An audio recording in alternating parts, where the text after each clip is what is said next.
Hello दोस्तों, स्वागत है आपका एग्ज़ाम गोल यूट्यूब चैनल पर। दोस्तों,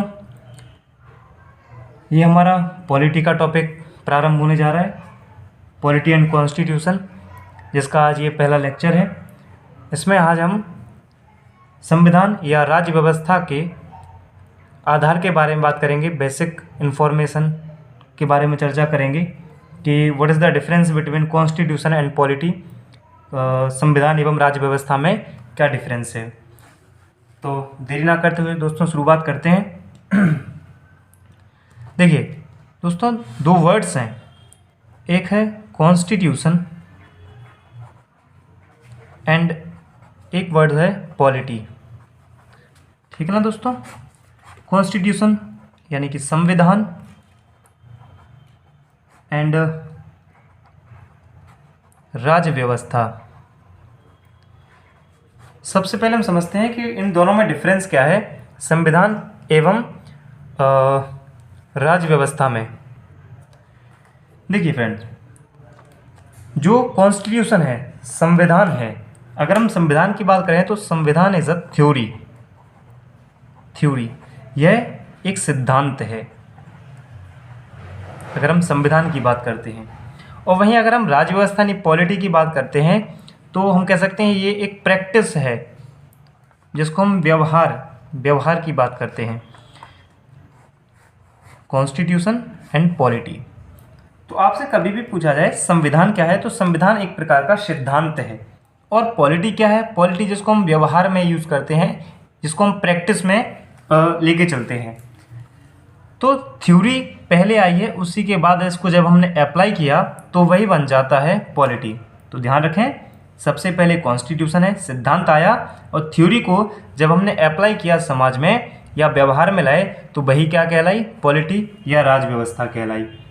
राज्य व्यवस्था से तात्पर्य क्या लगा जाता है कि राज्य अर्थात एक स्टेट और उस स्टेट की व्यवस्था, सिस्टम, इसी को कहते हैं हम राज्य व्यवस्था। अर्थात हम जिस राज्य में रह रहे हैं वहाँ का सिस्टम कैसा है, उस सिस्टम में हम कॉन्स्टिट्यूशन के अकॉर्डिंग जो काम करते हैं वही कहलाता है राज्य व्यवस्था। तो ये बेसिक सा डिफरेंस है कॉन्स्टिट्यूशन एंड पॉलिटी में। आई होप आपको समझ आया होगा।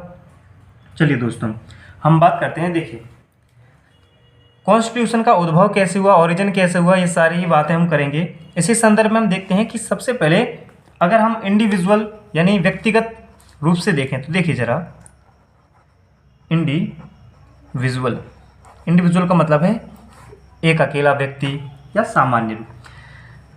अब इंडिविजुअल यानी टू और मोर पर्सन, दो या दो से अधिक व्यक्ति। समझना, एक तो होता है इंडिविजुअल यानी एक व्यक्ति अकेला कोई। अब जब दो या दो से अधिक व्यक्ति होते हैं तो उनको हम तीन कैटेगरी में डिवाइड कर देते हैं। वो तीन कैटेगरी कौन कौन सी हैं देखते हैं। एक तो कहलाती है क्राउड जिसको हम बोलते हैं भीड़। एक कैटेगरी कहलाती है ग्रुप अर्थात जिसको हम बोलते हैं समूह। और एक कैटेगरी कहलाती है समुदाय जिसको हम बोलते हैं कम्युनिटी। अब बात करते हैं कि इन तीनों कैरेक्टर में, इन तीनों वर्ड्स में क्या डिफरेंस है। डिफरेंस की बात आती है तो सबसे पहले हम बात करते हैं क्राउड की, भीड़ की। देखिए दोस्तों, भीड़ किसे कहते हैं? जिसका नो कॉमन ऑब्जेक्टिव, जिनका समान उद्देश्य ना हो,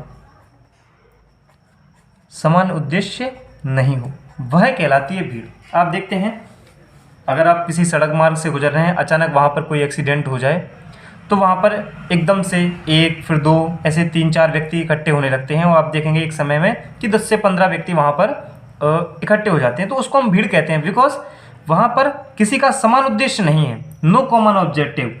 और ध्यान रखना, ये कैसे होते हैं? अनऑर्गेनाइज्ड, अर्थात ये असंगठित होते हैं। तो ये है डिफरेंस। पहले भीड़ का हमने ये मतलब समझा कि भीड़ क्या होती है। ठीक है गाइस। अब देखिए, बात करते हैं हम ग्रुप की। What is group? ग्रुप में होता है कॉमन ऑब्जेक्टिव। Common objective. तो जब भी हम ग्रुप या समूह की बात करेंगे तो वहाँ पर समान उद्देश्य होगा। समान उद्देश्य होगा। सबसे पहला विशेषता यही है ग्रुप का कि वहाँ पर होगा कॉमन ऑब्जेक्टिव, सभी का समान उद्देश्य। और ये लोग कैसे होंगे? ऑर्गेनाइज्ड होंगे। ऑर्गेनाइज्ड अर्थात ये लोग संगठित होंगे। उदाहरण लेते हैं, ध्यान से देखना।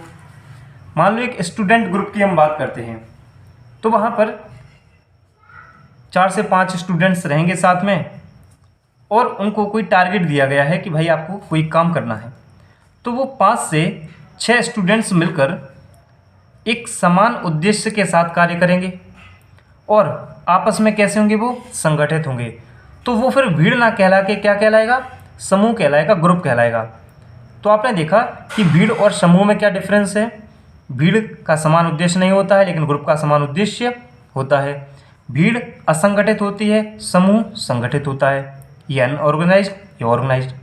अब तीसरा जो वर्ड्स है कम्युनिटी, समुदाय, हम इसके बारे में बात करेंगे कि समुदाय क्या होता है। तो देखिए, समुदाय और ग्रुप में पहली सिमिलरिटीज़ क्या है कि समुदाय का भी कॉमन ऑब्जेक्टिव होता है, यानी एक समान उद्देश्य होगा। समुदाय का भी समान उद्देश्य। सेकंड पॉइंट, ये ऑर्गेनाइज्ड भी होंगे। ऑर्गेनाइज्ड भी होंगे अर्थात ये संगठित भी होते हैं। लेकिन तीसरा पॉइंट, जो समुदाय को समूह यानी कम्युनिटी को ग्रुप से अलग कर देता है, वो क्या है? Common identity.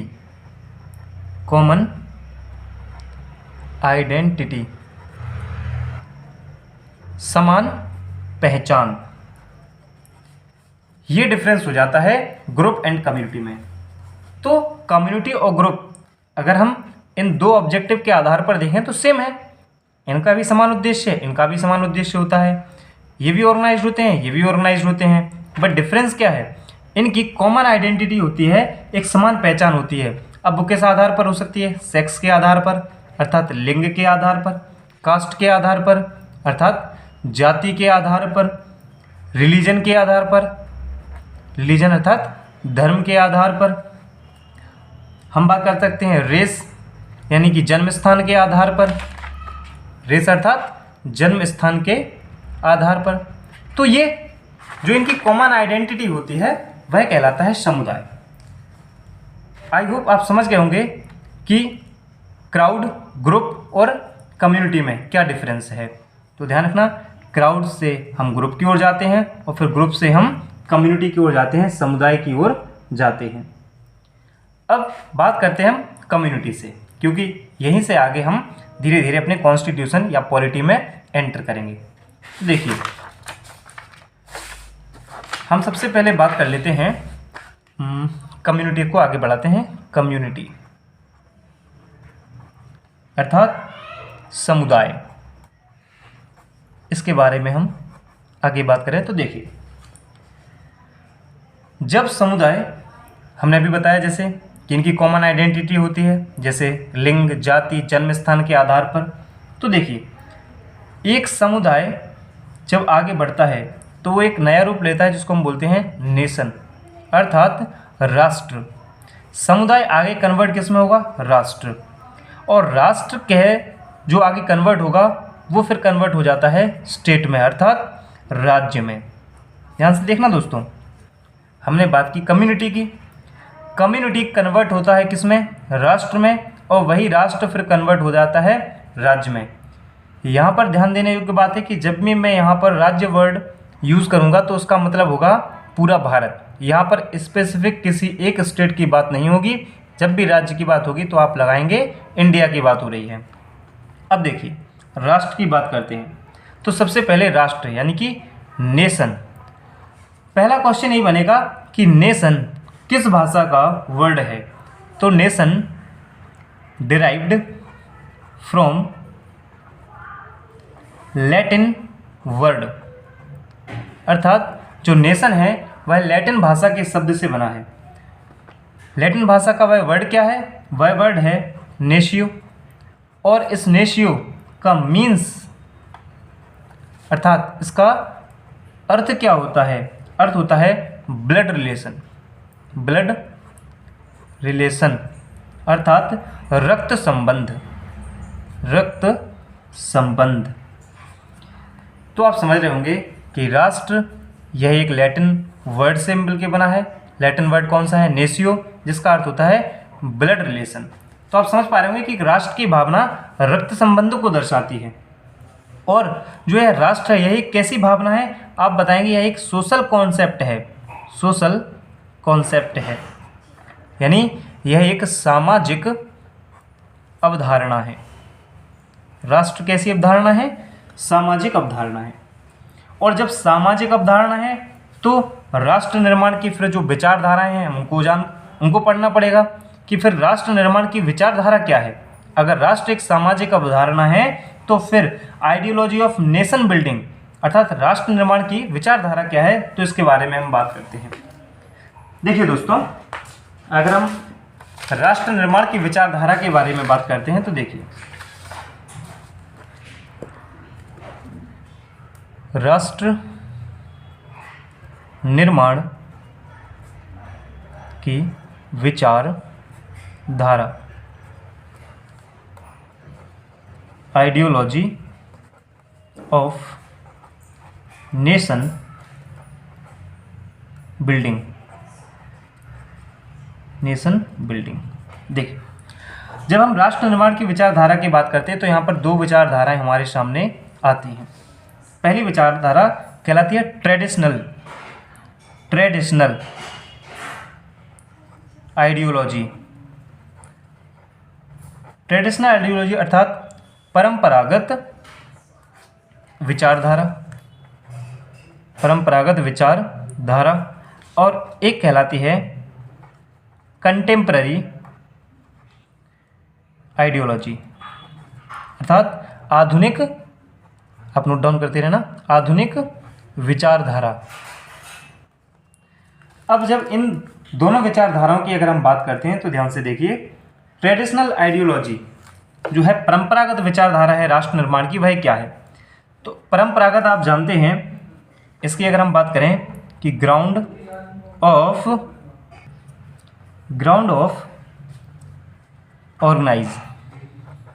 ऑर्गेनाइज अर्थात हम कहते हैं कि ट्रेडिशनल आइडियोलॉजी के आधार पर राष्ट्र का निर्माण कैसे होता है, उस गठन का आधार हम बात करेंगे, उस गठन के आधार की। देखिए, उसके गठन का आधार क्या क्या है देखते हैं। पहला कास्ट अर्थात जाति। सेकंड रिलीजन अर्थात धर्म। थर्ड रेस का मतलब है यहाँ पर नस्ल से। रीजन का मतलब है किस क्षेत्र से है। एंड लास्ट आता है लैंग्वेज अर्थात भाषा। तो ये कहलाती हैं ट्रेडिशनल आइडियोलॉजी, परंपरागत विचारधाराएं कि इन आधार पर किसी राष्ट्र का निर्माण होता है, जाति के आधार पर, धर्म के आधार पर, नस्ल के आधार पर, क्षेत्र के आधार पर और भाषा के आधार पर। ठीक, वैसा आप देखें अगर तो देखिए, कोई एक राष्ट्र है, ये विभिन्न भागों में, छोटे छोटे भागों में डिवाइड हो जाता है, नस्ल के आधार पर, रिलीजन के आधार पर, कास्ट के आधार पर, हाँ, लैंग्वेज के आधार पर। तो ये है राष्ट्र निर्माण की परंपरागत विचारधारा, जिसका जो ग्राउंड और ओरिजिन है या गठन का जो आधार है वह क्या है? जाति, धर्म, नस्ल, क्षेत्र, भाषा। अगर अब हम बात करें कि ground of organise contemporary ideology यानी आधुनिक विचारधारा का क्या ग्राउंड है, क्या आधार है? आधुनिक विचारधारा के आधार पर राष्ट्र निर्माण की विचारधारा क्या है? तो देखिए, पहला, जब हम आधुनिक विचारधारा की बात करते हैं तो यहाँ पर सबसे पहले बात आती है हम लोगों की कॉमन हिस्ट्री यानी हमारा साझा इतिहास, इस आधार पर किसी राष्ट्र का निर्माण हो सकता है। कॉमन कल्चर यानी हमारी साझी संस्कृति, हमारा कॉमन ज्योग्राफी, साझा भूगोल, हमारा कॉमन प्रॉब्लम, हमारी जो साझी समस्याएं हो सकती हैं, कॉमन फ्यूचर, हमारा साझा भविष्य हो सकता है। ये सारे आप नोट डाउन कर सकते हैं। तो इसको बोलते हैं हम राष्ट्र निर्माण की आधुनिक विचारधारा। आधुनिक विचारधारा में इन बातों को महत्व दिया जाता है कि हमारा हिस्ट्री क्या रहा है, हमारा कल्चर क्या रहा है, हमारा ज्योग्राफी क्या रहा है, हमारा प्रॉब्लम्स क्या, हमारी फ्यूचर क्या है। इन आधार पर जब राष्ट्र का निर्माण किया जाता है तो वह कहलाता है आधुनिक विचारधारा पर किसी राष्ट्र का निर्माण। अब यहाँ पर दो थ्योरी आती हैं, एक मेल्टिंग पॉइंट थ्योरी और एक है यूनिटी इन डाइवर्सिटी। आप जानते हो, देखिए यहाँ पर मैं आपको बताऊँ एक आता है मेल्टिंग पॉइंट थ्योरी, ठीक, और एक आता है यूनिटी इन डाइवर्सिटी, यानी विविधता में एकता, विविधता में एकता। एक पॉइंट ये आता है। तो जब हम आधुनिक विचारधारा की बात करते हैं तो यहाँ से दो थ्योरियाँ निकल के आती हैं, एक मेल्टिंग पॉइंट थ्योरी और यूनिटी इन डाइवर्सिटी। यानी यहाँ पर मेल्टिंग पॉइंट थ्योरी कहलाती है कि कोई पहचान नहीं, केवल हमारी एक ही पहचान होगी, चाहे वो इतिहास के आधार पर आप रख सकते हैं, कल्चर के आधार पर रख सकते हैं, अर्थात क्या कह सकते हैं यहाँ पर, ओनली वन एंड आइडेंटिटी, ठीक है, केवल हमारी एक पहचान होगी, केवल एक पहचान। और यदि हम बात करते हैं जैसे हमारे भारत को कहा जाता है कि जो हमारा भारत है वह विविधता में एकता का सर्वोच्च उदाहरण है, और ये विविधता में एकता का सिद्धांत पूछा जाए ये थ्योरी किसने दी थी, तो ये दी थी बाय J.L. नेहरू। आप समझ पा रहे होंगे। तो हमने देखा कि एक सोशल कॉन्सेप्ट है नेशन, और नेशन में हमने दो आइडियोलॉजी के बारे में बात किया, ट्रेडिशनल आइडियोलॉजी और कंटेम्प्रेरी आइडियोलॉजी। अब ध्यान से देखें, जब हमने यहाँ पर मेल्टिंग पॉइंट थ्योरी की बात की है और यूनिटी एंड डाइवर्सिटी की बात की है, तो जो मेल्टिंग पॉइंट थ्योरी है ना, इसकी जो उद्भव या ओरिजिन माना जाता है वो क्या माना जाता है, फ्रीडम स्ट्रगल। आप जब 1857 का रिवोल्ट पढ़ेंगे तो वहाँ पर देखोगे, यानी कि हम बात कर रहे हैं यहाँ पर किसकी, फ्रीडम स्ट्रगल की, नहीं, स्वतंत्रता आंदोलन की बात कर रहे हैं। तो वहाँ पर सारी चीज़ें भुला दी गई थी, जात पात धर्म मजहब, वहाँ पर केवल हमारी कॉमन आइडेंटिटी रही थी। यहाँ पर हम सब मेल्ट मतलब पिघलना एक बिंदु पर, ऐसा सिद्धांत, यानी हम सब लोग सारे धर्म मजहब को भुला के एक हो गए थे। इसको बोलते हैं मेल्टिंग पॉइंट थ्योरी, जो कि फ्रीडम जो हमारा स्ट्रगल था उससे पहले की बात है, या फ्रीडम स्ट्रगल की बात, समय की बात है। और यूनिटी एंड डाइवर्सिटी की अगर हम बात करते हैं तो ये हमें आफ्टर इंडिपेंडेंस यानी आज़ादी के बाद जो आज हम देखते हैं भारत में विविधता में एकता, ये आज़ादी के बाद की थ्योरी है। तो ये है आधुनिक विचारधारा किसी राष्ट्र के निर्माण की। और यहीं से अब हम आगे बढ़ते हैं, इस आधुनिक विचारधारा से ही जब हम आगे बढ़ते हैं तो हम पहुंचते हैं एक स्टेट की तरफ, एक राज्य की तरफ। फिर मैं कह रहा हूँ यहाँ पर राज्य का तात्पर्य है पूरे इंडिया की बात होगी, एक राज्य की तरफ। दोस्तों हम बात अगर आगे करें, देखिए अगर हम राज्य की बात करते हैं तो आप जानते हो हमारा जो भारत राज्य है ये 26 जनवरी 1950 को हमारा संविधान लागू हुआ, जिसमें हमने जो अपना आधुनिक अवधारणा के आधार पर भारत को एक राज्य घोषित किया। अब जो स्टेट है ये एक प्रकार का कैसा कॉन्सेप्ट है, अगर आपसे कभी भी पूछा जाए तो दोस्तों हम बात कर रहे हैं कि ये राज्य जो है एक कैसा कॉन्सेप्ट है। तो सबसे पहले आता है कि जो एक राज्य है, स्टेट है, ये एक सेकेंड, राज्य जो है, स्टेट है, यह एक लीगल कॉन्सेप्ट है, लीगल कॉन्सेप्ट है। लीगल कॉन्सेप्ट अर्थात यह एक विधिक अवधारणा है, विधिक अवधारणा है, ठीक है भाई। तो स्टेट कैसी अवधारणा है, ये एक लीगल कॉन्सेप्ट है, एक विधिक अवधारणा है। ये विधिक अवधारणा, ये स्टेट क्या होगा ये बताया किसने, तो आप एक व्यक्ति का नाम याद रखेंगे यहाँ पर, गार्नर महोदय का, गार्नर का। आपसे कभी भी पूछा जाए राज्य की जो विधिक परिभाषा है, विधिक अवधारणा है, किसने दिया है, गार्नर ने दिया है। और गार्नर क्या कहते हैं कि राज्य क्या होगा, जिसके पास एक डिफाइंड एरिया हो, डिफाइंड एरिया से तात्पर्य यहाँ पर एक निश्चित भूभाग हो, निश्चित भूभाग हो, डिफाइंड एरिया हो, पहला। दूसरा उन्होंने बताया पॉपुलेशन हो, पॉपुलेशन, पॉपुलेशन से तात्पर्य यहाँ पर जनसंख्या हो एक निश्चित। और गार्नर ने जो तीसरा कॉन्सेप्ट बताया वह है गवर्नमेंट, गवर्नमेंट अर्थात सरकार होना चाहिए एक। और चौथा और सबसे महत्वपूर्ण पॉइंट है सोवरेनिटी, सोवरेनिटी, सोवरेनिटी अर्थात संप्रभुता। तो गार्नर के अनुसार एक विधिक अवधारणा जो राज्य की है, राज्य वही कहलाएगा जिसके पास एक डिफाइंड एरिया हो, निश्चित भूभाग हो, पॉपुलेशन हो, गवर्नमेंट हो और उसको सोवरेनिटी प्राप्त हो। सोवरेनिटी अर्थात यहाँ पर संप्रभुता। संप्रभुता क्या होता है इसको हम समझते हैं। देखिए यहाँ संप्रभुता से तात्पर्य है freedom, freedom to take decision अर्थात निर्णय लेने की स्वतंत्रता। यदि आपको या किसी राज्य को निर्णय लेने की स्वतंत्रता है तो वह सोवरेनिटी है। आगे हम इसको और डिटेल में पढ़ेंगे जब हम प्रीएम्बल ऑफ द कॉन्स्टिट्यूशन, भारतीय संविधान की प्रस्तावना पढ़ेंगे, वहाँ पे देखते हैं। तो दोस्तों देखना, हमने कहा राज्य क्या होगा जिसके पास एक डिफाइंड एरिया हो, जिसके पास पॉपुलेशन हो, गवर्नमेंट हो एंड सोवरेनिटी अर्थात उसको संप्रभुता प्राप्त हो। और संप्रभुता आप जानते हैं यह दो प्रकार की होती है, इंटरनल एंड एक्सटर्नल।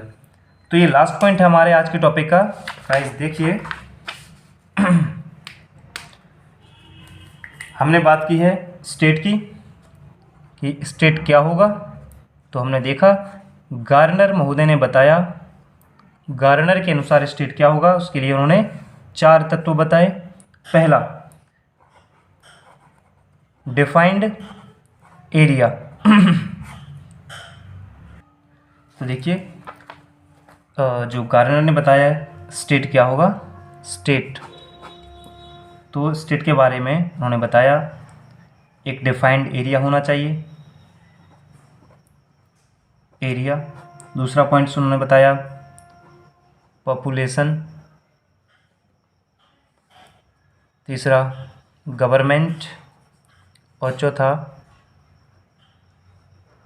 सोवरेनिटी यानी संप्रभुता होना चाहिए, सरकार और जनसंख्या। इस प्रकार से ये 4 कैरेक्टर बताए उन्होंने एक स्टेट के। और सोवरेनिटी आपको बताया भी, निर्णय लेने की स्वतंत्रता, फ्रीडम टू टेक डिसीजन। और ये डिसीजन भी कितने प्रकार के, 2 प्रकार के। फर्स्ट इंटरनल, इंटरनल से तात्पर्य है आंतरिक निर्णय, और एक्सटर्नल, यहाँ एक्सटर्नल से मतलब है बाह्य निर्णय लेने की। अब इसी आधार पर हम बात करते हैं अपने इंडिया की। अब आपको क्लियर समझ में आएगा कि स्टेट का मतलब क्या है। तो यहाँ पर हम रखते हैं अपने इंडिया यानी भारत को, और साथ में रखते हैं हम कोई भी स्टेट जैसे MP, UP या महाराष्ट्र। अब इन दोनों के संदर्भ में हमें ये चारों पॉइंट्स देखने हैं, first, second, third and fourth, ये पॉइंट ऑफ इंटरनल और एक्सटर्नल जो हम सोवरेनिटी देखेंगे। तो देखिए भारत को एक निश्चित क्षेत्र है, जी हाँ है। हमारे भारत का एक निश्चित पॉपुलेशन है, जी हाँ है हमारे यहाँ पॉपुलेशन। सरकार है। क्या भारत को आंतरिक निर्णय लेने की, इंटरनल डिसीजन लेने की फ्रीडम है, बिल्कुल है। क्या भारत बाह्य निर्णय ले सकता है, जी हाँ ले सकता है। बाह्य निर्णय से अर्थात है कि किसी अन्य देश से कोई समझौता है, इस प्रकार के निर्णय अगर हमारा इंडिया लेने में स्वतंत्र है तो उसको एक्सटर्नल जो फ्रीडम है वह भी प्राप्त है। और इंटरनल भारत में क्या कैसे होगा इसका निर्णय लेना, तो ये इंटरनल, इन दोनों की स्वतंत्रता अर्थात भारत को संप्रभुता प्राप्त है। अब यही बात हम करते हैं किसके संदर्भ में, MP, UP और महाराष्ट्र के बारे में। तो देखिए क्या इनके पास निश्चित क्षेत्र है, जी हाँ है। क्या इनको पॉपुलेशन है, इनके पास पॉपुलेशन भी है। क्या सरकार है? जी हाँ, हर स्टेट की अलग अलग सरकार होती है। क्या इनको आंतरिक निर्णय लेने की स्वतंत्रता है? तो यहाँ पर एक वर्ड आएगा लिमिटेड। जी हाँ, इनको निर्णय लेने की स्वतंत्रता तो है लेकिन सीमित, लिमिटेड। क्या ये बाह्य निर्णय ले सकते हैं? जी नहीं। अर्थात एमपी, यूपी, महाराष्ट्र ये स्टेट नहीं कहलाएंगे, इंडिया हमारा स्टेट है। तो दोस्तों, आज का टॉपिक मैं यहीं पे एंड करता हूँ। आज हमने बेसिक सी इन्फॉर्मेशन देखी, जहाँ पर हमने देखा कि इंडिविजुअल कोई व्यक्ति है, इंडिविजुअल के बाद क्या भीड़ होती है, क्या ग्रुप्स यानी समूह होता है, क्या कम्युनिटी होती है, और कम्युनिटी से कैसे हम नेशन, और नेशन से हम कैसे स्टेट तक आए। अब दोस्तों, यहीं से हमारा कॉन्स्टिट्यूशन और पॉलिटी स्टार्ट होगा। तो नेक्स्ट लेक्चर में हम बात करेंगे कि व्हाट इज़ कॉन्स्टिट्यूशन। तो मिलते हैं नेक्स्ट क्लास में।